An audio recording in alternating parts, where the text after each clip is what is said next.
Hello folks, welcome back to the channel. Today I woke up this morning and realized it's almost February 2025 and I haven't yet determined whether or not this completely overlooked Pioneer Flagship deck was going to need a parts deck or not. So that's what we're going to get into today. I don't know when you're going to be seeing this video, but chances are pretty good that it's going to be sometime after I'm filming it. Unless you guys have a time machine or something. I don't know what you have, but if you do have a time machine, I'd like to borrow it because I kind of want more money and I know how to make more money if I have a time machine. Anyway, like I said, these decks are quite overlooked. Pioneer had several top-of-the-line flagships during the 80s and 70s and 90s, of course, but it seems like this one flies so well under the radar that nobody knows about it. We just want to get this thing working today and see if we can get the Capstan motor running and see if we can get it to maybe even play a tape. This is going to be an extremely reactive video, just like the GX-R88, which is still in mid-service right now. I'm going to the city later this week to get the stuff it needs, hopefully, and yeah, that's the basic gist of it. I got the Onkyo mini disc deck done over 2 days over the weekend. So I've got a little bit of time I can start on this, so let's just find out what it's all about. But first, there are other overlooked decks from Pioneer in this series I thought you might want to take a look at. Like I mentioned back in the diagnosis video where this thing was part of, which I may not be doing it that way again because those multi-diagnosis videos only perform well if I call something a dragon killer, so probably not a dragon killer, but what are you going to do? Anyway, so I will open this. Not much on this page to talk about, but here's where the things start to get interesting and stuff. We've got the CT-970, which is the model I have. Direct drive, quartz lock, dual capstan, closed loop, all the good stuff. Then you've got the 770 below it, which is belt drive, mechanical tape counter, a few features missing. But it's, I think, the same basic transport. I'm not sure. But the thing is, with the current prices of these CT-970s, there's no reason to chase this model at all. I have seen these go for under 75 bucks. And this one wasn't too much more expensive than that. The real cheap ones have doors missing and other stuff obviously wrong with them. But these you can get for under 50 bucks, I think. I'm not sure. Haven't looked for one lately. On this page there are two more Japanese exclusive decks. The 570 and 470. I don't think either one of these had a North American equivalent. But when we come down here, we start finding the ones that do have a North American equivalent. 620, I don't know about. I think that's our CT-970 or something like that. It's an auto-reverse deck. I've been looking for the North American version of it because they're blue Fluoroscan units, or blue line as the case may be. Let's zoom in here. The CT-920 is our CT-950, I do believe. The CT-910 is our CT-900.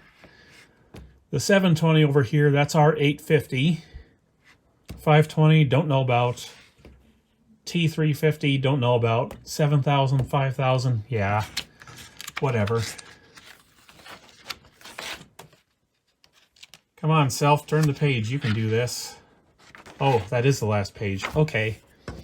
On the back here, we have the CT-A1, which is Japan's flagship deck. I don't think they ever got a CT-F1250 in Japan. I think this was their top of the line there. But we did get a version of this in North America, so I don't know what the story is there. Our version is the Phase Linear 7000. So it's technically under a different brand name over here, but it's still a CT-A1.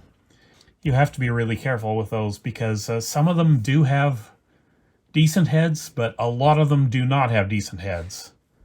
I think I've seen a couple of them that had send-dust heads like this one. But the problem with the CT-A1, the Phase Linear 7000, and the CT-F1250 is a lot of the heads they used on those go bad real quick, and you just can't find replacements. So I'm really not that concerned about acquiring either the A1 or the 1250 anytime soon. I'm just glad to have a Pioneer Flagship with quartz lock direct drive sitting in front of me that didn't cost a fortune. I think I'm into this one for 200 bucks, so let us get started, shall we? Okay, so with a deck like this, it's really important to take a lot of pictures to know where everything goes back. And oh, I should mention, these are the wires to the cassette well lamp, which I now believe is an 8-volt regular light bulb. I probably will not do anything about that today. We know it's out, but I think what I will do eventually is convert this over to LED. I'm not exactly sure on that yet. That's not for today's video, though. We're just doing a basic service to get this working, to see what it needs and such.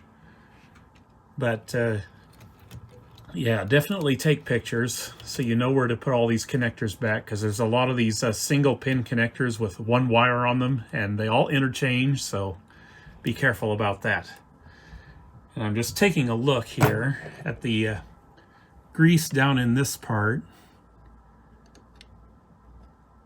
It's still kind of greasy, so I'm not going to do anything about that today. Eventually I would want to, though, replace all this old grease with new stuff. But this is the eject mechanism over in here, so I'm not worried about it right now. This thing does eject just fine, so it's probably not important. Anyhow, the first thing we're going to have to do on this deck is get the front panel off, so let's clear some space here and start doing that. We'll pull off the knobs here if we can get them off.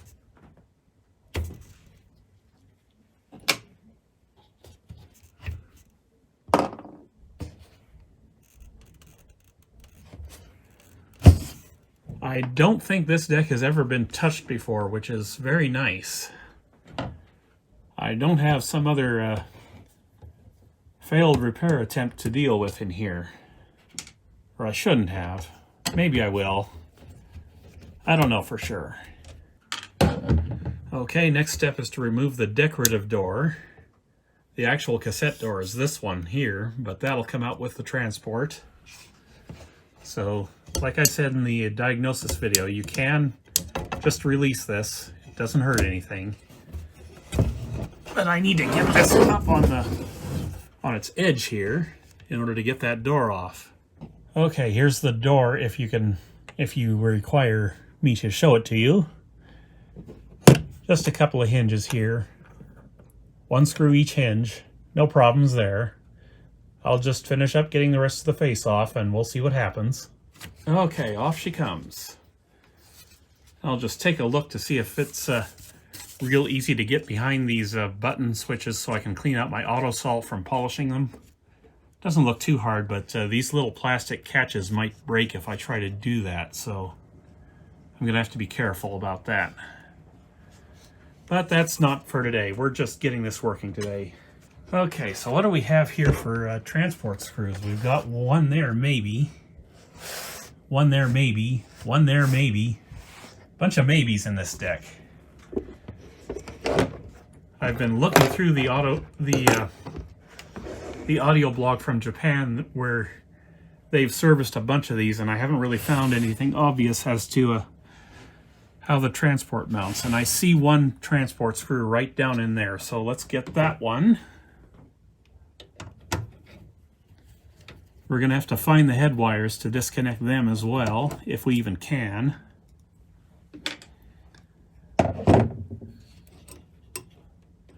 Nope, not loose yet. And yes, this one up here is a transport screw. So I'm going to delete that one now. And I'm sure there's something else on the other side. Because I've only gotten 3 screws and Pioneer usually does 4.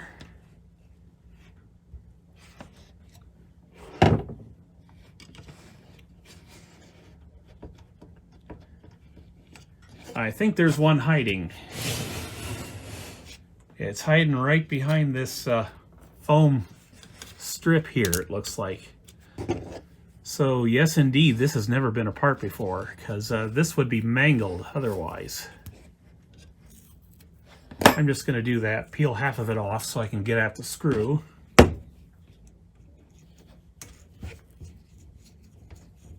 Oh yes, the whole transport is loose now. Good. 4 screws, that's all. 1 from the bottom, 2 from the front, 1 down from the top. Confusing, but that's Pioneer for you. Now I've already taken my pictures of this area so I can put all these connectors back, so I will start disconnecting those.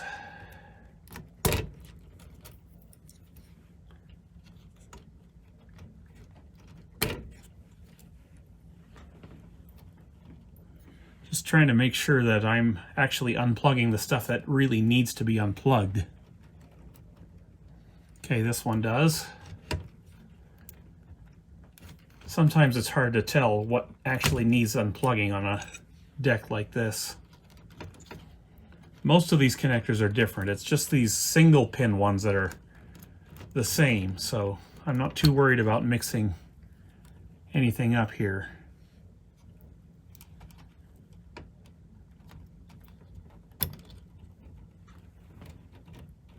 Yeah, that one goes to the rest of the deck as well.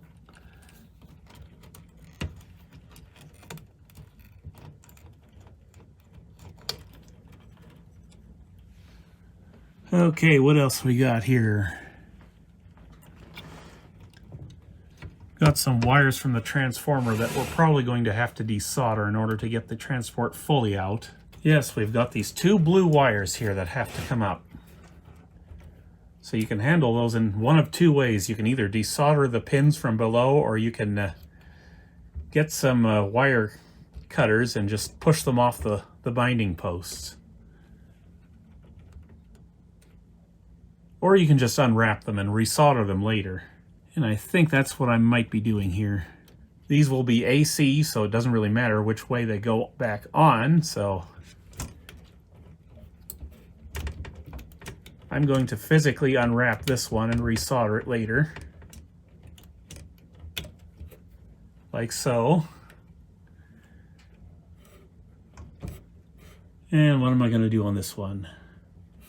Well, I can't really desolder it anyway, because it's got the wires for the lamp attached to it. So I'm going to just unwrap both of them.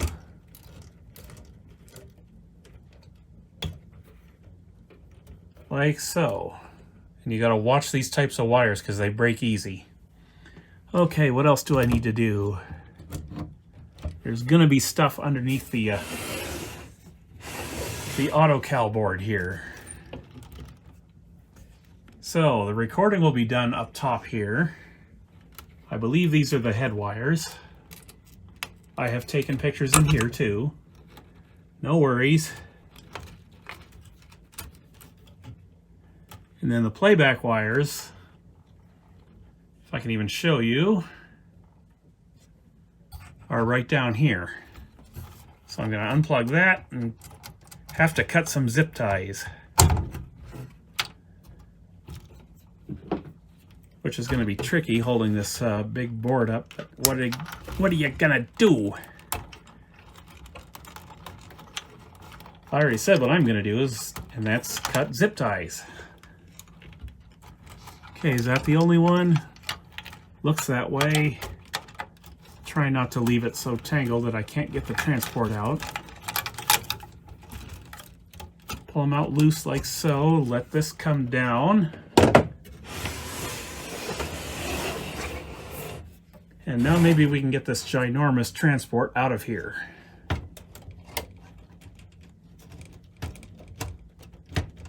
Maybe not. What's holding it?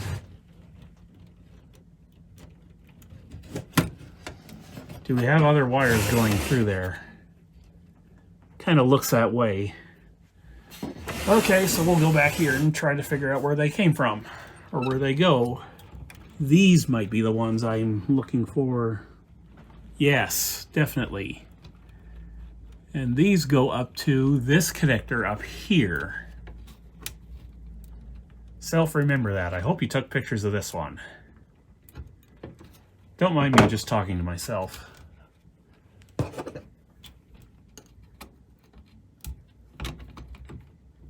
Come on, let go. You can do it. Release. Thank you.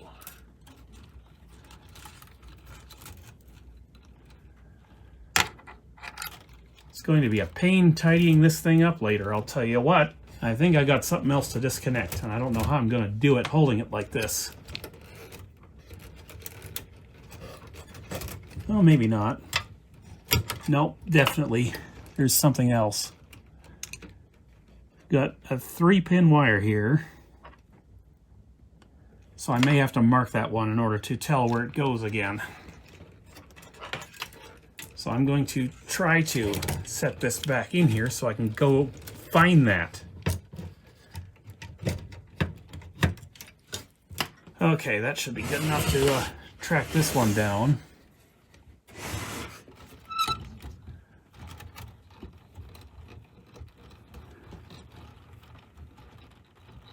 All right, that's the one right there, and that one's going to have to be marked.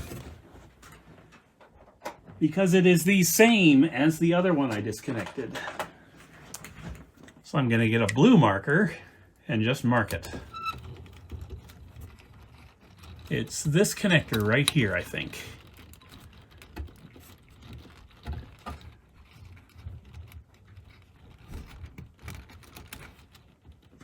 Oh wait, that's a different type of connector, so I probably do not need to mark it, but I will anyway.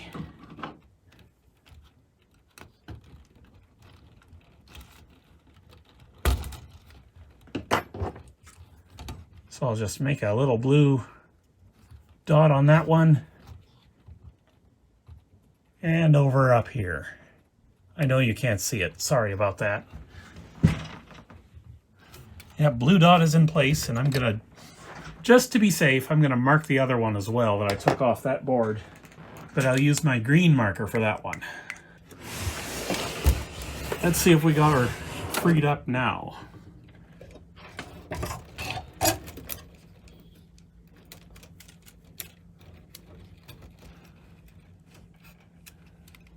Well, we kind of do. I forgot to de-pin all these single pin connectors up here, which they have to be done. If I can even get them off. And that one's just released itself from the... Oh, I see what's going on here. These are not connectors. These are push-lock wire retainers. So basically when you release those, you just pull the wire directly out. Interesting. I've never seen those types of things before.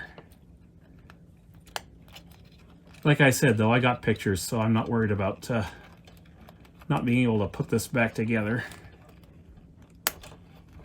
Oh, come on, release.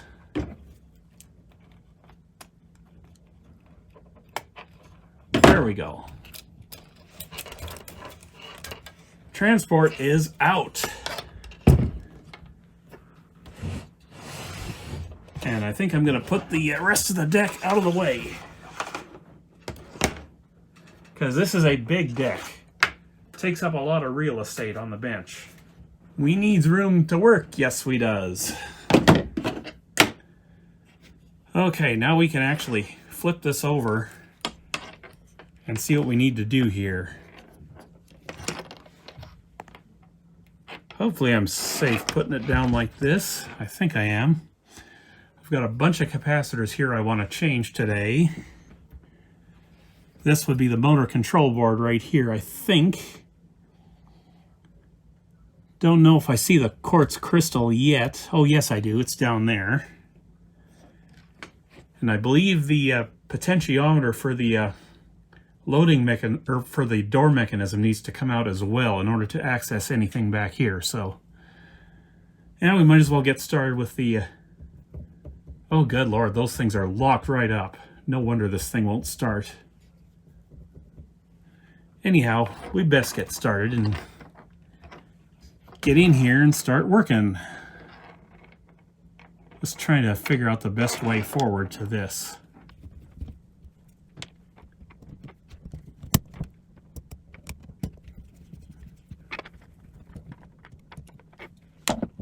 Should be loose now.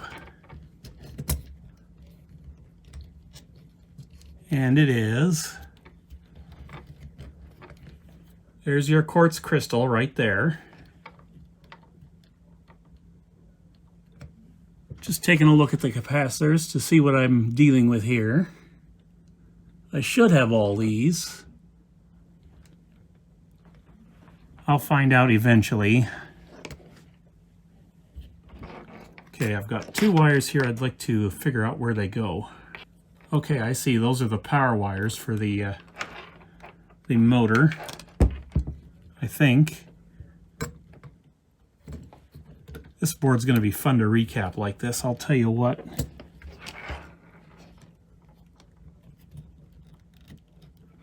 But we'll make it work somehow. All right, I'm just taking a look at this potentiometer mount. There's one screw that's going to be real tough to get to. Let's see, can I even get through here with this one? No, not so much. There's one screw up here, and then there's one screw underneath that I have to get access to. It's going to be not easy. Can I even get to any of them? Let me try a different driver. Okay, I'm going to try this long boy here. We'll see if we can get any screws out with it.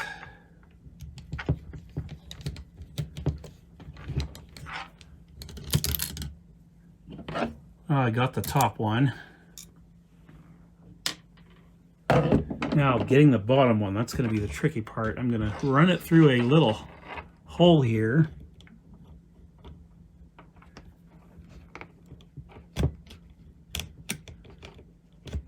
Apologies that you can't see the screw, but it's really hard to access, so I got it now. I'm not looking forward to putting that one back. Okay, now is this really indexed to where it's supposed to go? You have to take this out in order to get access under here. Ah, yes, it is in fact indexed, so don't have to worry about putting it back wrong. What we do have to worry about is getting the motor out of here. Yeah, this part. Maybe this would be easier if I dismounted that top board as well. Actually, it probably would be, so let's do that. There's still not a lot of slack of wires to deal with here, so this might have to be a tangled mess for a little while. Or maybe I just do it like this. Face down.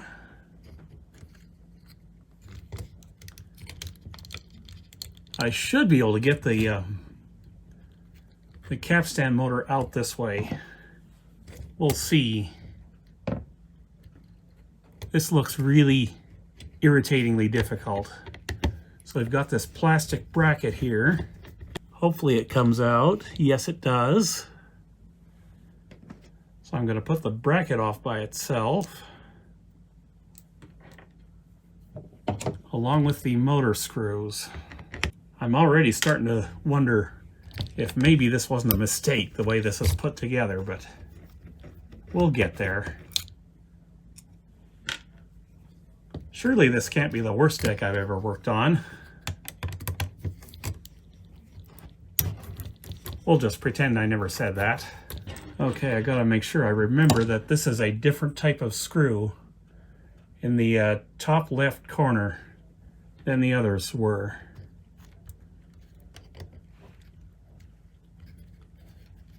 So let's see if we can get the motor out. I don't know if there's any easy way to do this.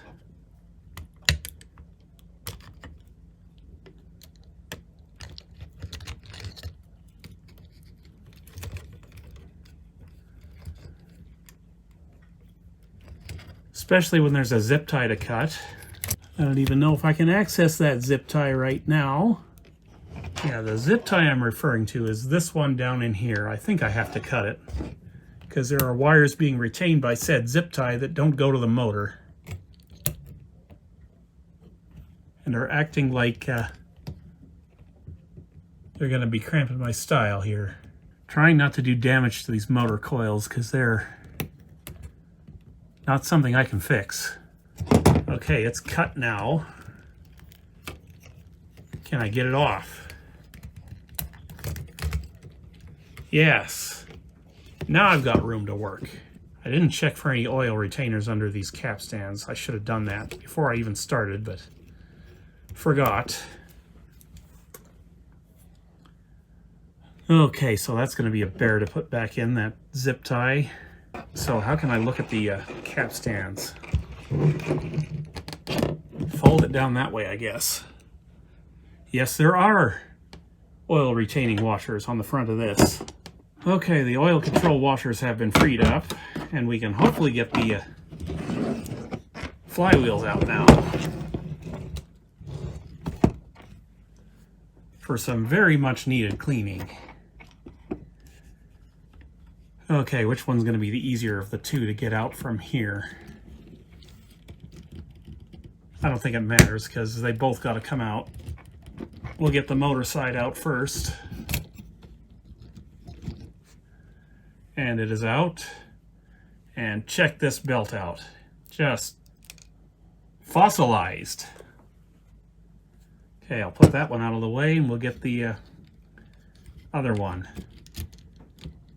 And thankfully in my research I have already found what idler this thing takes. And capstan belt.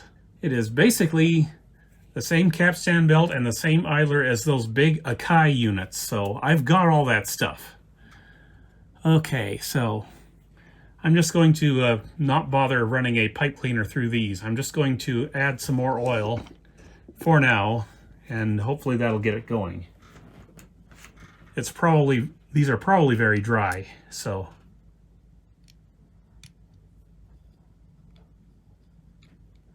Because I don't think this deck was ever serviced before. It would surprise me if it was at this point, because everything I've seen about it so far leads me to think I'm the first guy to get in here since it was built. So that's done, and we got to hardcore clean up those capstan flywheels. And I think I might have to go get the WD-40 for this one, because these belts are just flaking right off. Just totally fossilized, and I'm going to have to clean all this before we can even get started on the front of the transport. Good Lord, what a mess. Okay, so before I get started cleaning up, I want to point some stuff out to you. First, there was a washer under the supply side flywheel, or capstan. That's it right there.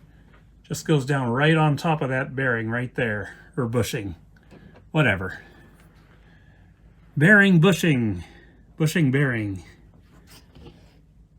Occurs to me I didn't clean off the capstans before I pulled them through, but they're relatively clean, so possibly I did that earlier. And the other thing I want to mention is there's a little spring in here, which looks like it needs more spring tension. So I'm going to go all bendy on that and restore the spring tension. If I can get it to come off. So yeah, I'm just going to take it in my hands.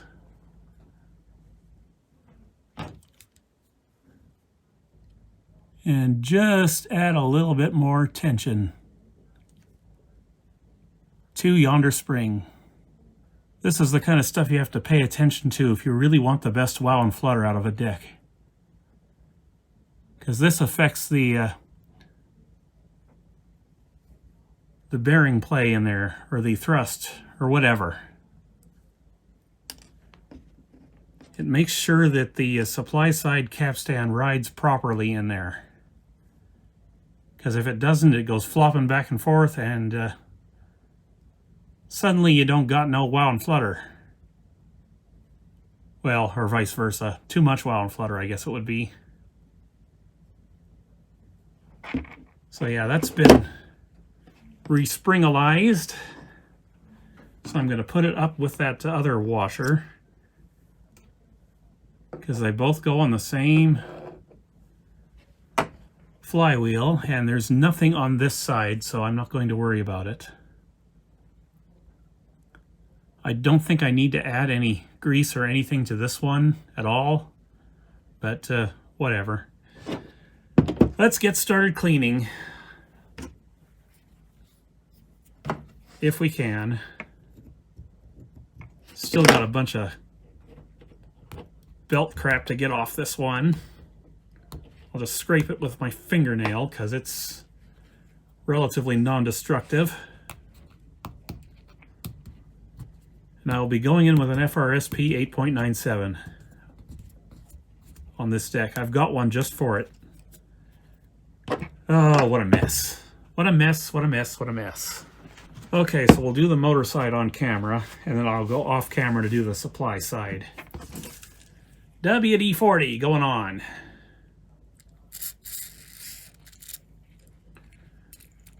This will dissolve all the old belt glue, and then I'll have to clean it very thoroughly with acetone afterwards, because you can't let WD-40 stay on these flywheels.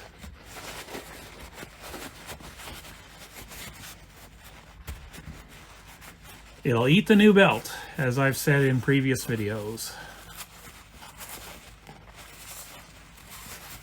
Might have to hit this one a couple of times with the WD-40. I'm kind of getting somewhere I don't want it, down in where the FG coil is.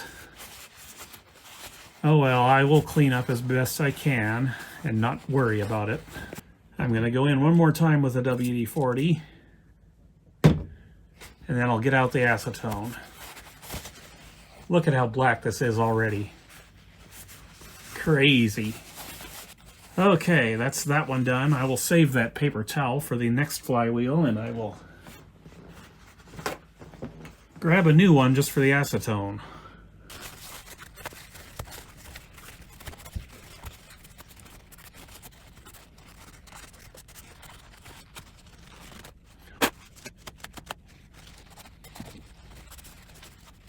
Okay, that's much cleaner, so I'm going to go with the clean side of the towel and just do the capstan while I'm here. I'm going to throw this paper towel away and get a new one with more acetone. And then we'll finish cleaning this up, and I'll get this one done and I'll come back with you on camera. Okay folks, I finally got these things clean. The motor side was the easy part. It cleaned up real, well, it's not perfect, but it cleaned up fairly easy. The supply side was a bear. This is the first time I have ever had to actually break out the autosol and polish a flywheel, because the chemicals weren't doing it on this one. And even with the polishing, it still took a long time. Like, I had to break out the Dremel tool and go over this several times. And then after that, I had to shut the Dremel off and spot polish the areas where it didn't get. Just an absolute nightmare. I've never seen anything like this. I don't know what that belt was made of, the old one, but it was bad. It just basically ate this thing away, almost. So this probably needs rebalancing now, and likely this one does too. I'm kind of tempted to polish this one as well, because I've still got the Dremel out, but yeah, I think I'm getting ready to put this stuff back together now, so at least that flywheel is done. I'm gonna think about this one a little bit more, whether or not I want to try and polish this one too. But at least if we have any wow and flutter issues, it's not going to be the fault of the supply side capstan, because that's beautiful now. It's like a mirror finish almost. And yeah, my fingernail is, or thumbnail is catching on some old belt residue there yet.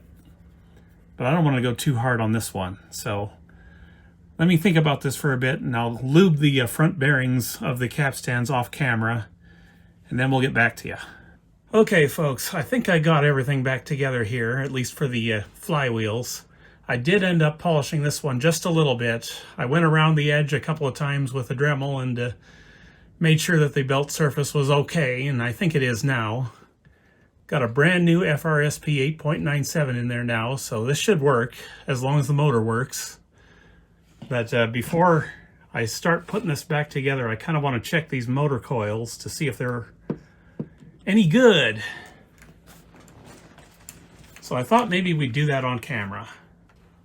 Okay, resistance. Now we've got a three-phase motor here.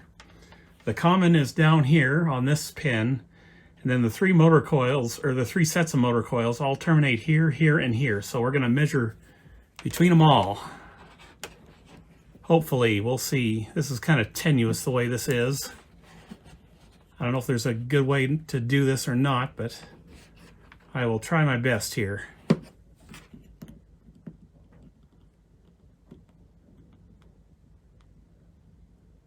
$25.7 or so on that one. 25.3.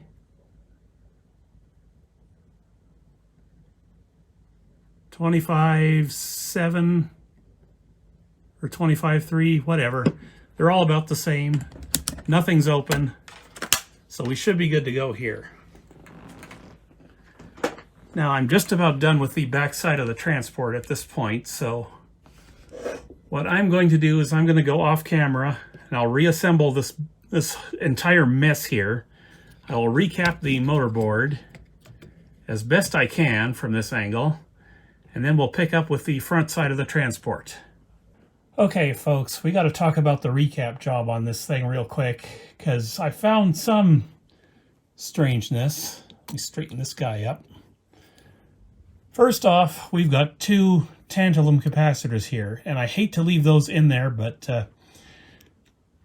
I didn't really have replacements for these. I measured this one. It's 0.1 microfarads.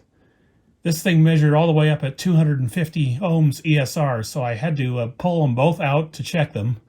And fortunately, they're both in spec right now. This one's 0.22 microfarads. They're both 50 volt parts.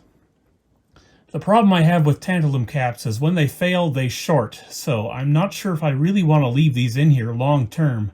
On the other hand, I don't really have anything that can replace these. I do have these values in aluminum electrolytic, but their ESR doesn't compare to these two. So I got to leave these in here for now. And the other thing I found, let me straighten that guy out again too, is I found one that was physically leaky. I haven't tested any of these yet. Let's see, where's the leaky one? I had it here somewhere. There it is. This guy was leaking. Physically. You can kind of see the gunge on the legs there.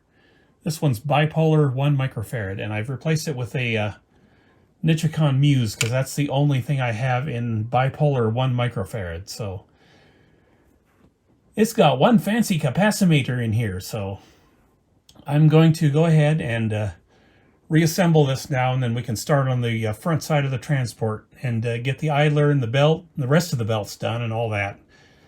This deck uses 3 belts, so I gotta find 2 more at the very least. Hey there, little buddy. You gonna be okay? Guys, I don't think this guy's gonna be okay.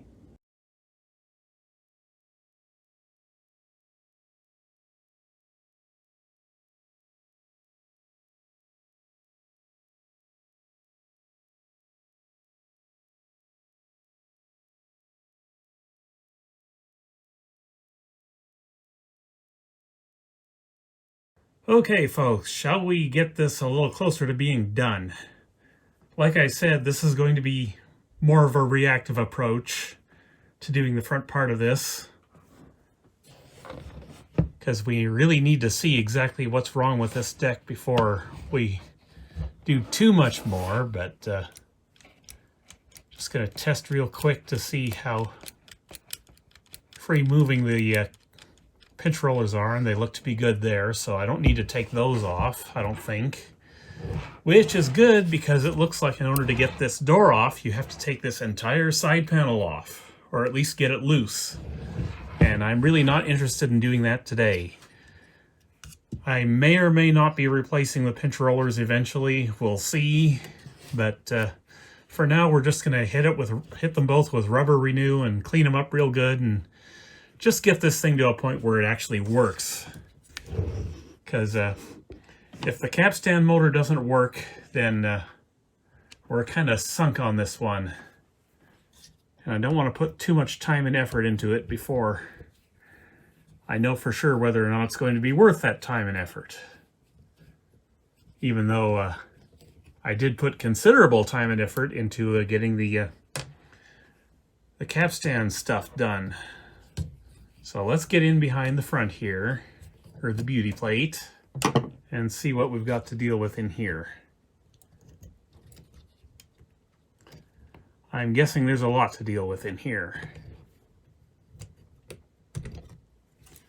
Okay, off we come. And there's the two belts you access from the front on this one. They both look to be still there, which is good. But we'll just have to see if they disintegrate when I try to get them off, like the original capstan belt did. I want them to be in one piece so I can find new ones. There's the one on this side, and you'll notice that this is a double pulley over here. And I'll notice that my gimbal is not cooperating again. But the reason why there would be a double pulleys on both the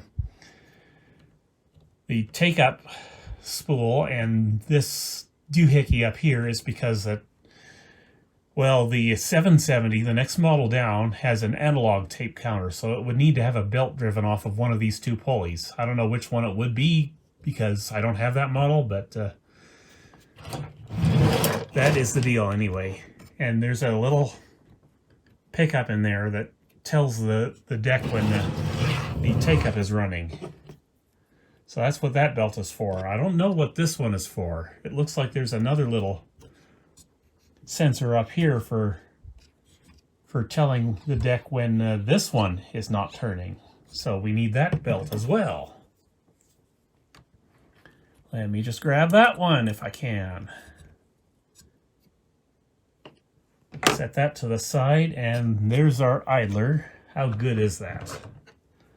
Probably not very. Hard and or glazed. Now, question is, how do I get it out of there? The audio blog kind of has this entire plate removed, but I don't know exactly how to remove that, so give me a second and I'll figure that out. So it looks like the way that this is supposed to come off is you got to remove one of the reel tables first. So I'm kind of debating if I want to do that or if I just want to try and change that idler in place, or what I want to do here. I think I should remove it, actually. I've got two springs to get rid of if I do that. Or I could do it in place, possibly, by taking out this little E-clip here, but there's a spring in behind there. That's going to be a pain, I'm sure. So what do I want to do? All the grease here looks pretty good, I have to say. I think the audio blog had mentions of at least one of these having bad grease, but this one isn't bad yet, which is good because I don't really want to get into all this stuff today. I just want to get this running, like I've said. Okay, how do I get one of these reel tables off, I wonder? Does this just pull off? Well, the end cap does.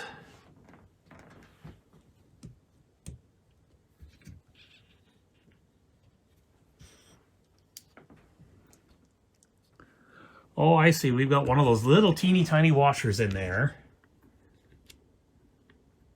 with which we will have to remove. Right in there. That's going to have to come off. Let me see if I can do that. I need to put this down in order to free up both my hands. So yeah, I'll try and do this the right way and just pull the whole idler assembly out of there.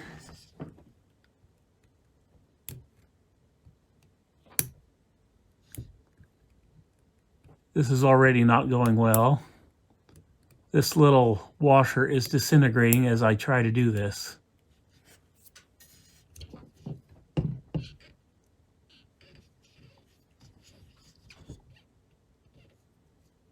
Yeah, it's broken now. So I'm going to have to find something to fix that with, or just leave the reel table in place. It's not pulling off, so I think I'm going to leave it in place. Dang it. Oh well, what are you going to do? I'm going to have to remember that, though, when I plan on getting in here to actually do more servicing work to that. Because I will have to replace that if I pull that reel table off now. So plan B it is. Deal with this awful little spring back in here. See if I can even do it. Sorry you can't see. I'm trying to get this to a point where I can show you what I'm doing here, but I got to get this little E-clip off, which I have now done.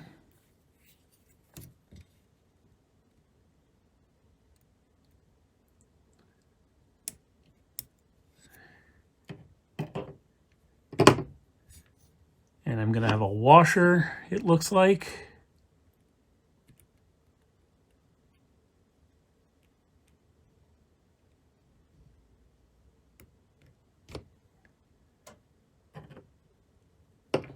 I will try to release this gently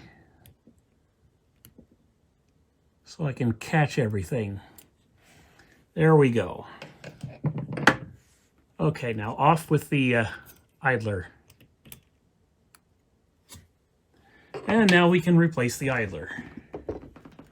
This is when we find out whether or not the audio blog was right and figure out whether or not this really does take an Akai idler. I'm going to use this one, I do believe, which is from the Polish Akai kit I got. Because I want to save the Fix Your Audio idler for the GX-R88. It's in good shape, this one. And no, it is not quite the same. It is just a little bit smaller, it would seem. So let me see if I can get this old idler out of here. Well, actually, let's measure it first. Well, it's still on there. Okay, with the idler installed, let me check my thing here and zero it out first. We've got 16.7 millimeters. And the height is 2.8 millimeters. So let's pull the thing off and we'll see. I'm kind of surprised it's coming off as easily as it is, he said right before it slipped off his fingers. Okay, yes, this is not quite the same here. This one will probably work, but it'll be stretched out. So outer diameter is going to be the same, about 16.4. Inner is 11.8. And then 2.8 for the height. So I might actually have a better idler than the Akai one for this. So let me go see if I can find it. Okay, so the other idlers I was going to try happen to be the exact same size as the Akai idler. So we're just going to try the Akai idler. See how well it works. It's obviously not as thick as the old one, but that may not matter as long as it works. And like I said, we just want to get this thing working. That does not seem like a good fit to me, but let's just measure. 16.4. It might work. It might not work.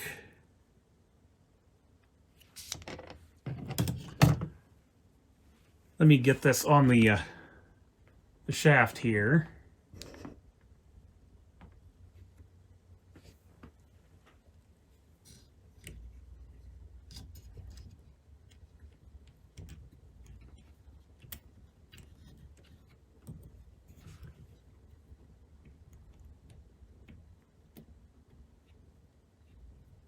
Actually, I think it will work. It's not ideal. It's not the right size, obviously, but it will work, I think. It is maybe 0.5 millimeter too small compared to the old one. I've got nothing better, and this one is just too far gone. I think rubber renew would work on it, but not very well. It's just really far gone. So I'm going to toss that one, and we're going to install this one. Let me do that off camera, because I need this whole camera setup out of my way in order to get this back in there properly. Okay, so the new idler is in. The new, not very well fitting idler anyway. And we're going to start looking for belts here. Let's see, shall we do the little one or the big one first? First off, I should measure this, because I think the belts I got out are going to be too thick for this. Yeah, these are 0.8 millimeter thick belts, so I'm going to get my 0.7s out, and we'll see if we can find one. Okay, search for belt cabences. If I can't find anything that works in the 0.7s, we'll have to go to the 1 millimeter stuff anyway, but we'll see what we can find here. Now, the important thing for a belt like the ones being used here is that they only have to be tight enough to just spin the accessory pulley, which would be the ones on the sensors on both sides. So they don't need to be super tight, and you don't want them to be super tight because they'll affect wow and flutter. Okay, this one's 32.3 millimeters. Times 2 is about 64, so I'm going to try 60 if I can find one. Which means I'm looking for half diameter of 33, if that makes any sense. I think this is about the smallest one I can find. Still too big. I'm not going to find one for that little one in the 0.7s. I'm going to have to go to the 1 millimeter and hope I can find one there, because I just do not have one that's the right diameter in the 0.7s. I'm going to put these out of the way so I don't mix them up with the old belts for any reason. I know I've got a 1 millimeter that'll work, because I think I used one in that sharp deck. I'll try this one. This is a round 1 millimeter belt. 32.1, same as the one that came off, so it's probably going to work. The old one might have been stretched, but like I said, it doesn't matter as long as the belt can turn the actual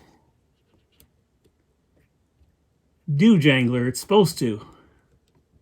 And this one might not be up to it. If I could get it on the pulley, maybe we'll find out. Like I said, self, on the pulley, not around the shaft behind the pulley. Okay, yes, it is loose, but it does work.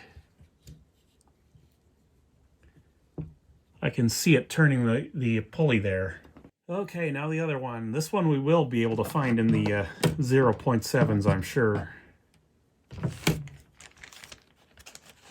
I hate to leave that 1 millimeter belt on the take-up side, but as it would happen, it's probably the only way a belt that is that loose would actually work on that side. So, not going to worry about it. Like I said, we're just trying to get this thing running today. We don't want to get it perfect today. That's possibly for a future video. Possibly not for a future video, because I may have to buy one of these for parts. Okay, the next belt is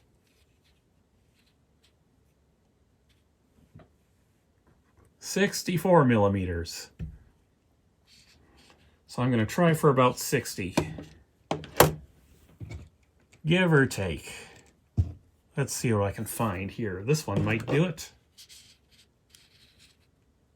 68, too big. How about this one? 80, way too big. 64.7, getting closer. 57.5, that might be the one right there.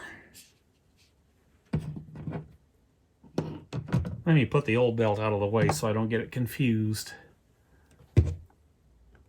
And looking through my 0.7s, I don't see too many that might even be better than that, so I think we're going to just try this one, the 57 or 58, whatever it was. 57.5, 58, it'll work. Now, how do I get to the pulley on this one?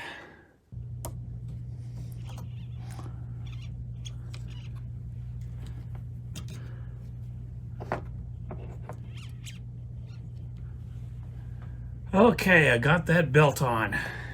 It wasn't easy, but it got done. So, what do we got to do now?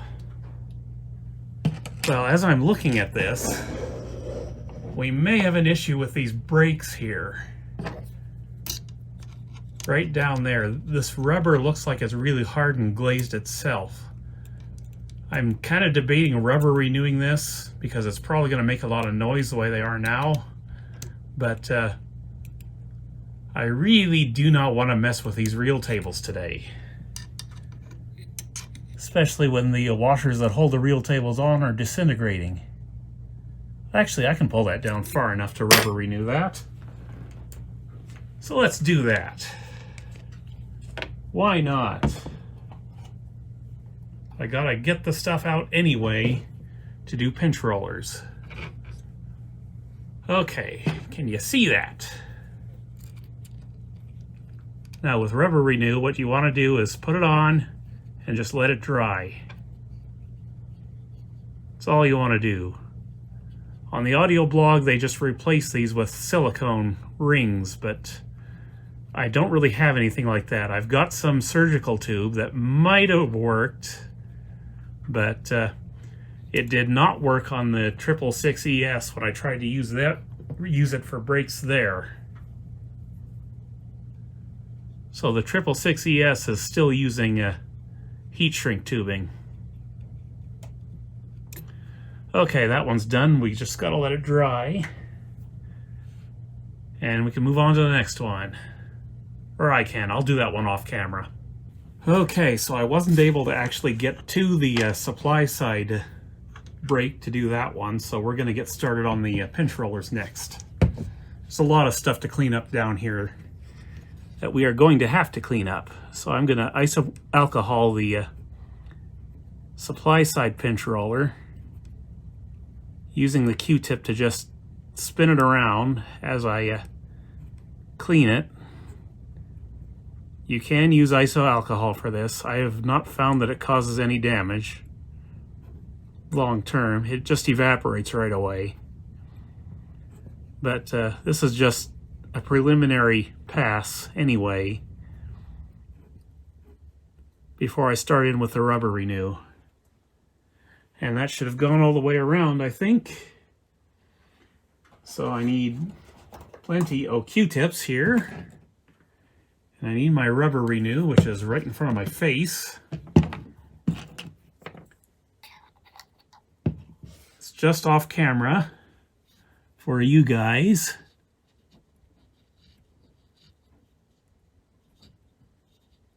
I'll probably do a couple of passes with this stuff. I know you probably can't see anything right now because you're at the worst possible angle. Let's try and do it this way.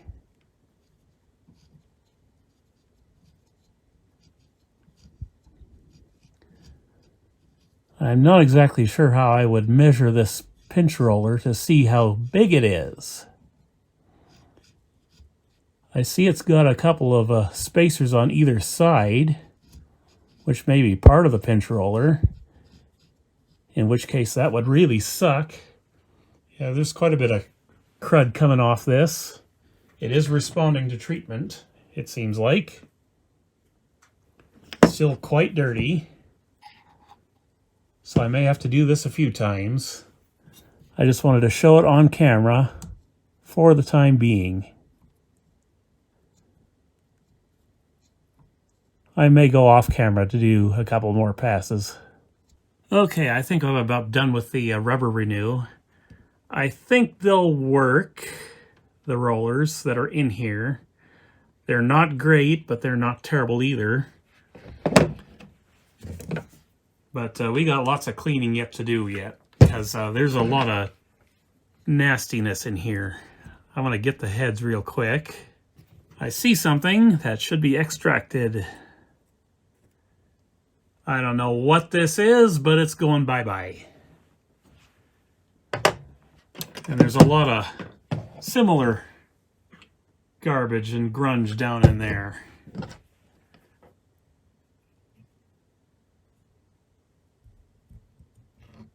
Let's just pull all this crap out of there so we don't get any crap on tape.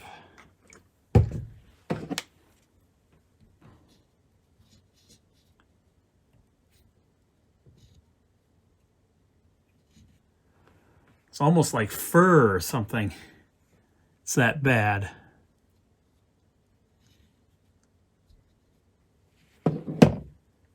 Anyway, it's all coming off. Getting closer to maybe hearing this thing for the first time. I don't know where all this fuzziness came from, but I'm glad it's leaving. Again, we just want to see if this thing works. After God knows how long. And I should mention that it appears that the power loading mechanism on this for the door also controls the head block coming up and down on this model.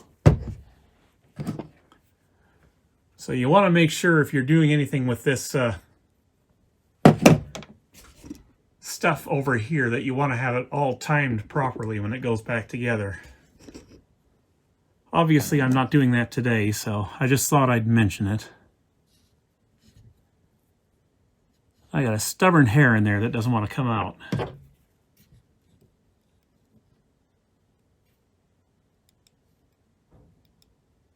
Trying to get it with tweezers and it's not cooperating. Oh, there it comes.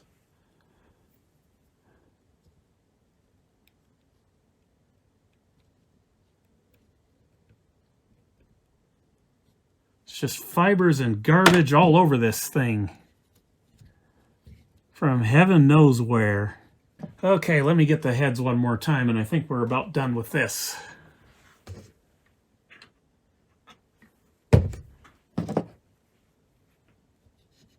Well, I also want to get the capstans one more time while I've got it at this point, because here it's easy to access, and I got another hair to extract. Way back in there.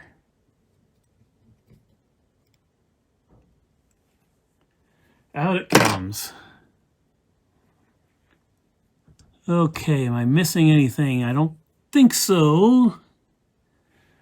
This belt is still a little tight for what it is. But it's doing the job, so I'm not going to worry about it for now. I'm going to have to buy more 0.7 millimeter belts. I can just tell that right now. I'll do that today if I remember. Okay, I'll just do the capstans one more time. Set it up like this so I can spin the flywheels by hand. Reach around you guys.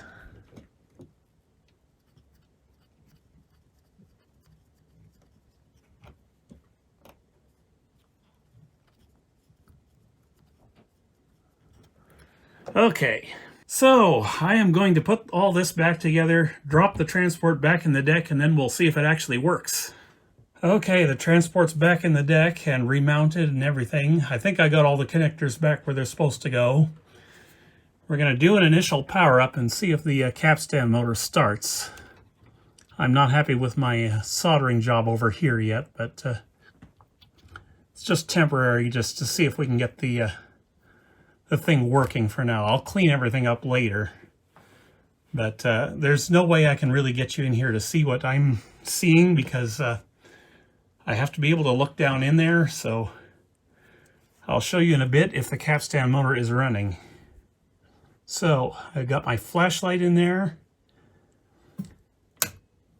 Transformer is on and powering up the deck now. Let's see if we can get the magic smoke to come out.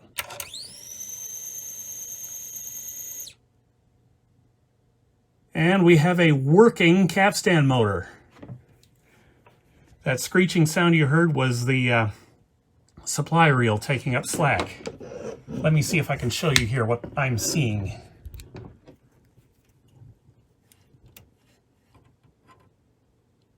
You see that? We got capstan motor action.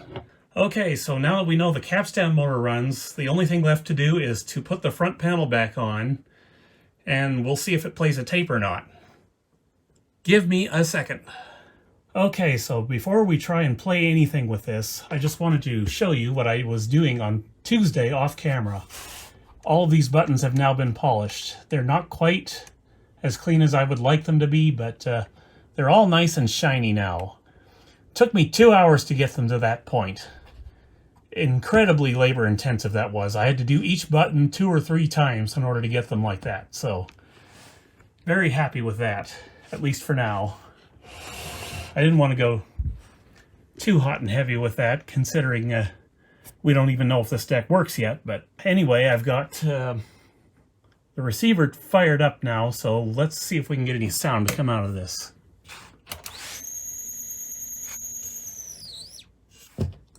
Lots of torque on that supply reel there.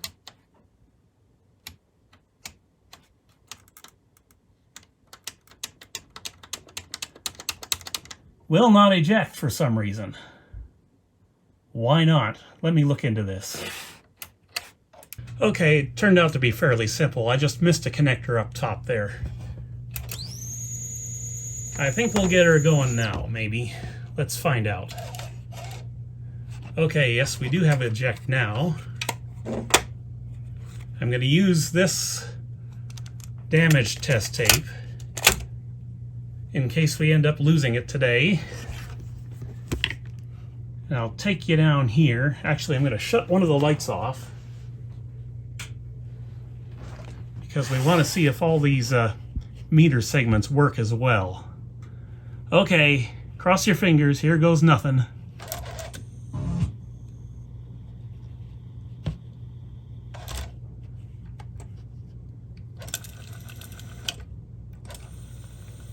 Played for a second.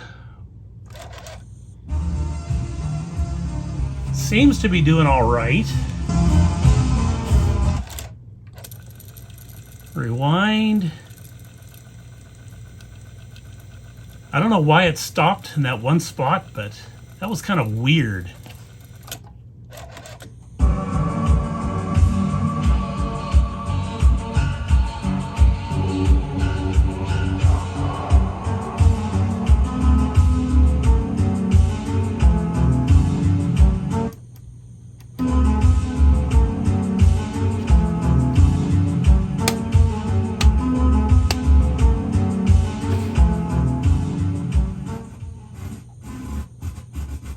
That control's dirty.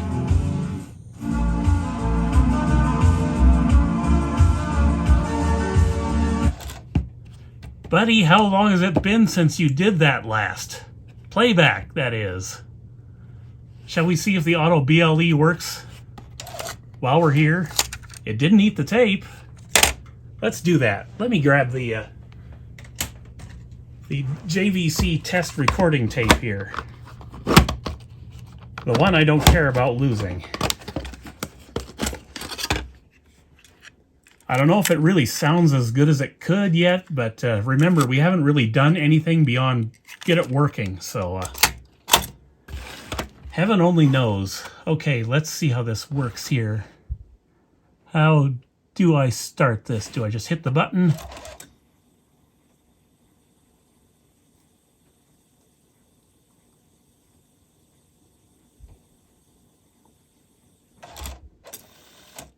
Okay, it did calibrate, so maybe that's working.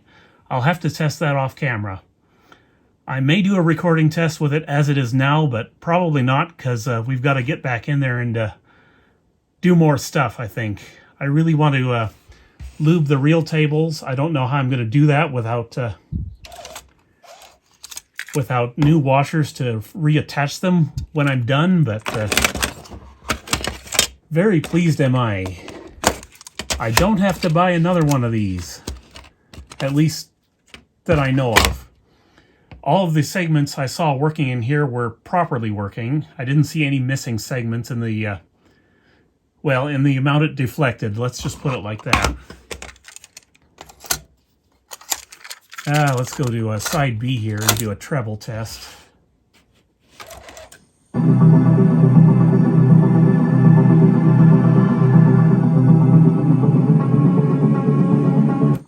Oh yeah, we got up to a +6 or +8 and all the segments were working.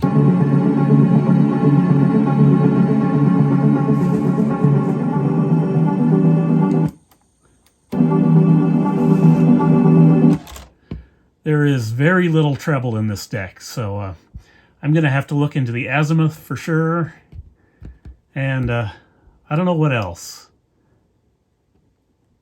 Anyway, we accomplished our task for today. The task for today was to just get this thing up and running to see if the Capstan motor even worked, and it does. So I guess we'll save the rest of it for another video on this deck, at which time we'll go ahead and relamp the indicator up front here. Maybe go in with new pinch rollers. I still haven't decided on that yet, but it's just weird. I don't know why it stopped.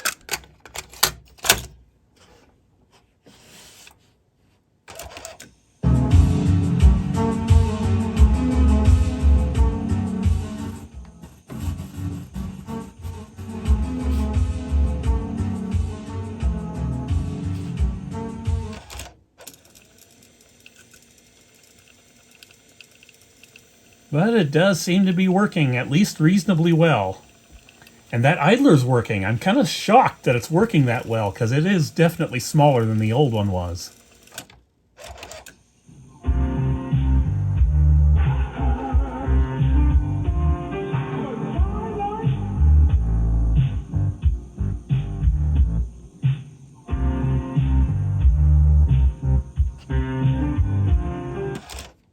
So anyway, we finally got to the Pioneer CT-970, and it looks like this one's a keeper. It looks like. We've got more to do for sure, but we'll do that in a future video. Possibly. I don't know when. Hard to say what my schedule's like for now, because I want to get started on the Technics RSM275X next. That one needs to get going, because that one's going to be my test deck for the new compressor oil. So that's going to be it for today, guys. See you in the next one. Take care.